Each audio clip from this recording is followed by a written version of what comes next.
Hello అండి, welcome back to my channel making easier way. ఈరోజు video వచ్చి వైశాఖ పురాణంలోని 30వ అధ్యాయం పుష్కరిణి మహిమ. నారద మహర్షి అంబరీష మహారాజుకు వైశాఖ మాస మహిమను వివరిస్తూ ఈ విధంగా చెప్పాడు. శృతదేవుడు కూడా శృతకీర్తి మహారాజుతో ఇలా అన్నాడు. మహారాజా, వైశాఖ శుక్లపక్షం చివర వచ్చే త్రయోదశి, చతుర్దశి, పూర్ణిమ అనే 3 తిథులను పుష్కరిణి అని పిలుస్తారు. ఈ 3 తిథులు చాలా పవిత్రమైనవి. ఇవి మనుషుల పాపాలను తొలగించి శుభ ఫలితాలను ఇస్తాయి. వైశాఖ మాసమంతా స్నానం, దానం, జపం చేయలేని వారు ఈ 3 రోజుల్లో ఏ ఒక్క రోజైనా భక్తితో స్నానం చేసి పూజలు చేసినా మొత్తం నెల వ్రతం చేసినంత ఫలితం పొందుతారు. త్రయోదశి రోజున సర్వదేవతలు జలంలో నివసిస్తారు. చతుర్దశి రోజున అన్ని యజ్ఞాల పుణ్యం ఆ తిథిలో ఉంటుంది. పూర్ణిమ నాడు శ్రీ మహావిష్ణువు స్వయంగా ఆవహించి ఉంటాడు. ఇందువల్ల ఈ 3 తిథులు అత్యంత పవిత్రమైనదిగా ప్రసిద్ధి పొందాయి. బ్రహ్మహత్య, మద్యపానం వంటి ఘోర పాపాలు చేసిన వారికి ఈ తిథులు పవిత్రతను ప్రసాదిస్తాయి అని చెప్పాడు. తర్వాత శృతదేవుడు సముద్ర మదన కథను వివరించాడు. దేవతలు, దానవులు కలిసి క్షీరసాగరాన్ని మదించినప్పుడు ఏకాదశి నాడు అమృతం పుట్టింది. ద్వాదశి నాడు శ్రీ మహావిష్ణువు దానిని రాక్షసుల నుండి కాపాడాడు. త్రయోదశి నాడు దేవతలకు అమృతాన్ని పంచాడు. చతుర్దశి నాడు దేవతలతో యుద్ధం చేసి రాక్షసులను సంహరించాడు. పూర్ణిమ నాడు దేవతలు తమ స్వర్గ సామ్రాజ్యాన్ని తిరిగి పొందారు. అందువల్ల దేవతలు ఈ 3 తిథులను ఆశీర్వదించి ఈ రోజుల్లో స్నానం, దానం, పూజలు చేసిన వారికి పాపాలు తొలగిపోవాలి. వారికి పుత్ర పౌత్రాది సంపదలు కలగాలి. వైశాఖ మాసమంతా వ్రతం చేయలేని వారు ఈ 3 రోజులు ఆచరించిన పూర్తి ఫలితం పొందాలి అని వరమిచ్చారు. అలాగే దేవతలు ఇలా కూడా చెప్పారు. ఈ పవిత్ర దినాలలో స్నానం చేయకుండా నిర్లక్ష్యం చేసిన వారు చెడు జన్మలు పొందుతారు. వేడి నీటితో స్నానం చేసిన వారు నరక ఫలాన్ని పొందుతారు. పితృదేవతలకు, దేవతలకు పెరుగన్నం సమర్పించని వారు బాధలు పొందుతారు.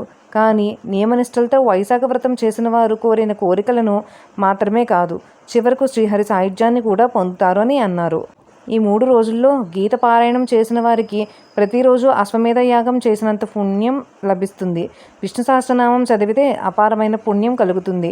పూర్ణిమ నాడు శ్రీహరికి పాలు, పంచామృతాలతో అభిషేకం చేసిన వారికి విష్ణులోకాన్ని పొందుతారు.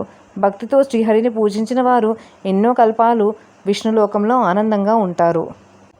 భాగవతాన్ని 3 రోజుల్లో కొద్దిగా చదివినా గొప్ప జ్ఞానం కలుగుతుంది.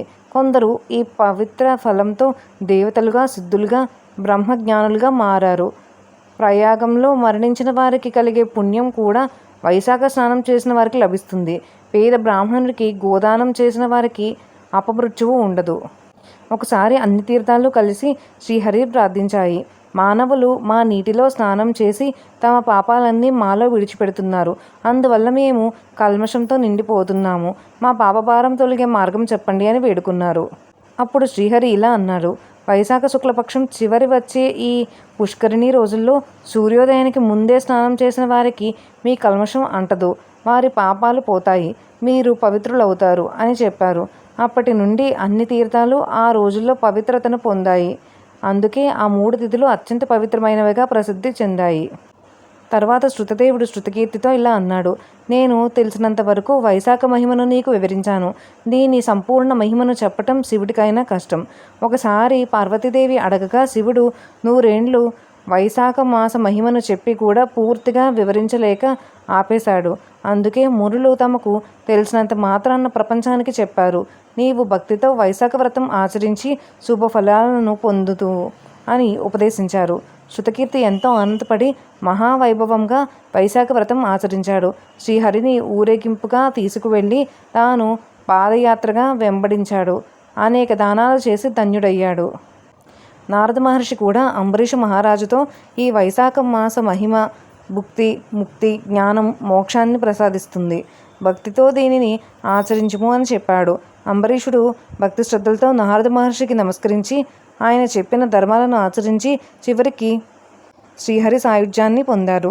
ఈ పవిత్ర కథను వినినవారు, చదివినవారు, ఇతరులకు చెప్పినవారు పాపాల నుండి విముక్తి పొందుతారు. ఈ గ్రంథాన్ని ఇంట్లో ఉంచుకున్న వారికి కూడా శ్రీహరి అనుగ్రహం, శుభ ఫలితాలు, భోగాలు, మోక్షం లభిస్తాయి. ఓం నమో నారాయణాయ. 30వ అధ్యాయం సమాప్తం. Thank you for watching.